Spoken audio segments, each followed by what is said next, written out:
అందరికీ నమస్కారం. తిరుమల శ్రీవారిని దర్శించుకునే భక్తులు ఖచ్చితంగా చూడవలసిన అత్యంత పవిత్రమైన చారిత్రాత్మకమైన ఆలయం ఎక్కడుందో తెలుసా? అదే చిత్తూరు జిల్లా పుత్తూరుకు కేవలం 5 కిలోమీటర్ల దూరంలో ఉన్న నారాయణవనం శ్రీ కళ్యాణ వెంకటేశ్వర స్వామి ఆలయం. సాక్షాత్తు ఆ శ్రీనివాసుడు పెళ్లి జరిగిన పవిత్ర భూమి ఇదే.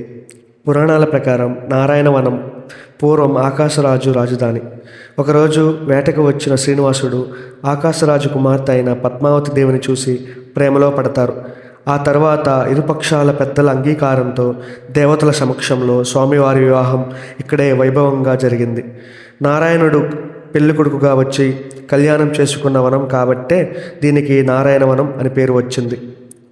ఈ ఆలయానికి ఒక ప్రత్యేకత ఉంది. సాధారణంగా తిరుమలలో స్వామివారు ఒంటరిగా దర్శనమిస్తే ఇక్కడ మాత్రం శ్రీ కళ్యాణ వెంకటేశ్వర స్వామి పద్మావతి వారితో కలిసి ఒకే ప్రాంగణంలో దర్శనమిస్తారు. అంతేకాదు, స్వామివారి వివాహ సమయంలో వాడిన పెద్ద తెరగలి రుబ్బురాయిని మనం ఇప్పటికీ ఈ ఆలయంలో చూడవచ్చు. ఈ ఆలయ మహారాజగోపురం 150 అడుగుల ఎత్తుతో విజయనగర చక్రవర్తి శ్రీకృష్ణదేవరాయల కాలంలో నిర్మించబడింది. ప్రస్తుతం ఈ ఆలయం టీటీడీ ఆధ్వర్యంలో నడుస్తుంది. వివాహ బంధంలో ఇబ్బందులు ఉన్నవారు, త్వరగా పెళ్లి కావాలనుకునేవారు ఈ ఆలయాన్ని దర్శించుకొని కళ్యాణోత్సవంలో పాల్గొంటే అనుకున్న కార్యాలు దిగ్విజయంగా జరుగుతాయని భక్తుల నమ్మకం. మరి మీ తిరుపతి యాత్రలో నారాయణవనాన్ని దర్శించుకోవడం మర్చిపోకండి. అలాగే నారాయణవనం వెళ్ళిన వాళ్ళు చుట్టుపక్కల ఉన్న ప్రసిద్ధ ఆలయాలు కూడా చెప్తాను. మీకు వీలైతే ఆ ఆలయాలను కూడా సందర్శించండి. ముందుగా శ్రీ పరాశరేశ్వర స్వామి ఆలయం. ఇది నారాయణవనంలో ఉన్న అత్యంత పురాతన శివాలయం. పరశురాముడు ఇక్కడ పూజలు చేశాడని ప్రతీతి. నెక్స్ట్ అవనాక్షమ్మ ఆలయం. నారాయణవనం బైపాస్ రోడ్లో ఉన్న శక్తివంతమైన గ్రామ దేవత ఆలయం. ఆకాశరాజు కులదైవం ఈమె. సింగిరికోన లక్ష్మీ నరసింహస్వామి. నారాయణవనం నుండి సుమారు 7 కిలోమీటర్ల దూరంలో కొండలు జలపాతాల మధ్య ఉన్న అందమైన పుణ్యక్షేత్రం. ఇక్కడ సాక్షాత్ శ్రీ లక్ష్మీ నరసింహస్వామి కొలువై ఉన్నారు. నెక్స్ట్ కైలాసకోన జలపాతం. ఇది సుమారు 6 కిలోమీటర్ల దూరంలో ఉంటుంది. ఇక్కడ పరమశివుడు పార్వతీదేవి కొలువై ఉన్నారు. ప్రకృతి అందాలు జలపాతం ఇక్కడ ప్రత్యేకత. సురుట్టుపల్లి పల్లికొండేశ్వర స్వామి ఆలయం. నారాయణవనం నుండి ఊతుకోట వెళ్ళే మార్గంలో ఉంటుంది.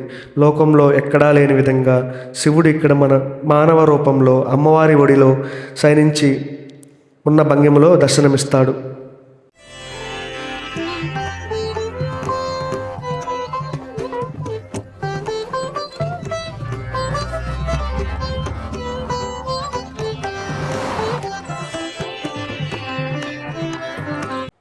నారాయణవనం కేవలం ఆధ్యాత్మిక క్షేత్రమే కాదు, అద్భుతమైన చేనేత వస్త్రాలకు కూడా చాలా ప్రసిద్ధి.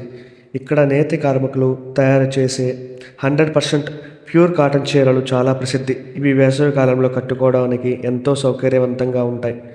ఇక్కడ చీరలపై ఉండే సాంప్రదాయక టెంపుల్ థ్రెడ్ బోర్డర్స్, రుద్రాక్ష బోర్డర్స్, ఏనుగులు మరియు నెమళ్ళ డిజైన్ మహిళలను ఎంతో ఆకట్టుకుంటాయి. ఇవి నేరుగా మగ్గాల నుండి లభిస్తాయి కాబట్టి నాణ్యత చాలా బాగుంటుంది. ధరలు కూడా ఇక్కడ చాలా తక్కువలో మీకు రీజనబుల్గా ఉంటాయి.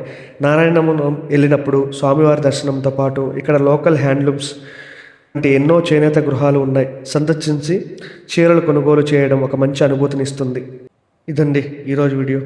Please like, subscribe and share with your friends.